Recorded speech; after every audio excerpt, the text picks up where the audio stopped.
สบายดีท่านผู้ชมที่เคารพสบายดีท่านผู้ชมทุกท่านขอต้อนรับบรรดาท่านเข้าสู่งานการถ่ายทอดสดการประกวดลาวซุปเปอร์โมเดล 2015 เจ้าสำหรับมื้อนี้พวกเราทั้งสองคนก็ถือว่าเป็นเกียรติอย่างยิ่งเลยที่ได้รับหน้าที่ดำเนินรายการเป็นพิธีกรงานถ่ายทอดสดลาวซุปเปอร์โมเดล 2015 ข้าพเจ้าบุญภพรหลงลาดพร้อมด้วยข้าพเจ้าสันติกรศิวิไลในมื้อนี้ถือว่าเป็นอีกหนึ่งมื้อที่หลายๆคนรอคอยที่จะลุ้นว่าลาวซุปเปอร์โมเดล 2015 นี้จะแมนหมายเลขใดและแมนหมายเลขที่บรรดาท่านเสียและก็ลุ้นกันอยู่หรือบ่เจ้าสำหรับงานในงานครั้งนี้นี่ก็ถือได้ว่าได้รับการร่วมมือจากหลากหลายภาคส่วนและเพื่อเป็นการเปิดกว้างให้แกไว้หนุ่มลาวของพวกเรานี้ได้มีความกล้าหาญและกล้าแสดงออกได้อย่างเต็มที่เลยและนอกจากนี้ลาวซุปเปอร์โมเดลก็ได้มีการจัดขึ้นเป็นงานครั้งที่2กันแล้วเป็นปีที่2แล้วที่จะได้เห็นไว้หนุ่มลาวของเรากล้าแสดงออกและความสามารถแบบนี้อย่างเต็มที่เลยซึ่งพวกเขาทั้งสองคนนี้ก็อยากให้ท่านผู้ชมทุกท่านนี้ได้มีการติดตามและก็ลุ้นไปตามๆกันตั้งแต่ต้นจนจบงานประกวดในครั้งนี้เจ้าและในตอนนี้เชื่อแน่ว่าท่านผู้ชมที่ให้เกียรติติดตามรับชมการถ่ายทอดสดอยู่ทางบ้านผ่านทางสถานีโทรภาพทีวีลาว HD รวมถึงท่านผู้ชมที่ให้เกียรติมาติดตามรับชมอยู่ในที่นี้หอวัฒนธรรมแห่งชาติก็คงอยากจะลุ้นและก็อยากจะติดตามรับชมว่างานการประกวดลาวซุปเปอร์โมเดล 2015 ในปีนี้จะแมนหมายเลขใดที่จะเป็นผู้ที่ว่าชนะเลิศและในตอนนี้พิธีกรทั้งสองคนอยู่ทางเวทีของพวกเขาก็พร้อมกันเป็นที่เรียบร้อยกันแล้ว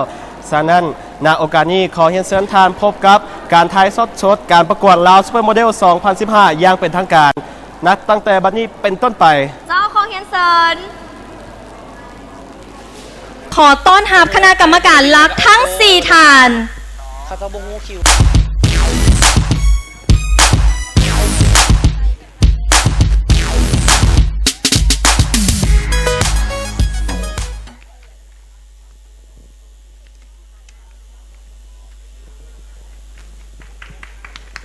ขอเสียงตบมือให้กับคณะกรรมการหลักทั้ง4ท่านที่จะมาตัดสินว่าในค่ำคืนนี้ไผจะได้เป็นลาวซุปเปอร์โมเดล 2015 และขอขอบใจกับเสื้อผ้าของคณะกรรมการจากห้าง Cat Fashion และ Divish เจ้าแม่แล้วพบกับคณะกรรมการทั้งหมด16ท่านเป็นที่เฮียมห้อยกันแล้วที่คาดบ่ได้แมนผู้ให้การสนับสนุนโครงการประกวดลาวซุปเปอร์โมเดล 2015 ได้แก่บริษัท LT จำกัดสถานีโทรภาพทีวีลาวห้านคำภูวงศ์ธนาคาร ST Bank ลาวเทเลคมห้านผ้าไหมลาวโมเดิร์นห้าน PST Design by PS หรือปุยปุยช็อปห้านผ้าไหมปุ่มห้านเสื้อผ้าแมนโฟลเดอร์โฮงแฮมดอนจันพาเลสวารสารว้าวเครื่องสำอางเรฟลอนไซสนะสตูดิโอศูนย์อาดิดาสลาวบริษัทฟ้าใหญ่มีเดียวารสารชาโดห้านกระเป๋านาลีลาวประยุกต์วารสารขวัญใจวารสารแฟมิลี่ค่ายเพลง KPY Entertainment แพตตี้เสริมความงามห้านผ้าไหม TPC Fashion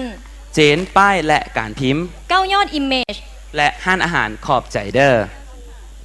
ท่านผู้ชมที่เคารพกว่าจะมาฮอดมือประกวดในฮอบซิงชนะเลิศในมือนี้แมนได้มีการคัดเลือกหลายๆขั้นตอนที่ผ่านมาพร้อมทั้งได้มีการฝึกอบรมและเหตุกิจกรรมร่วมกันและในมือนี้ทางโครงการประกวดก็ได้นำเอาภาพ VTR ในการประมวลภาพตั้งแต่มือที่เริ่มคัดเลือกมือทำอิฐจนฮอดการเหตุกิจกรรมและการเก็บโตต่างๆซึ่งว่าตอนนี้ขอเชิญบรรดาท่านหับชม VTR พร้อมๆกันเลย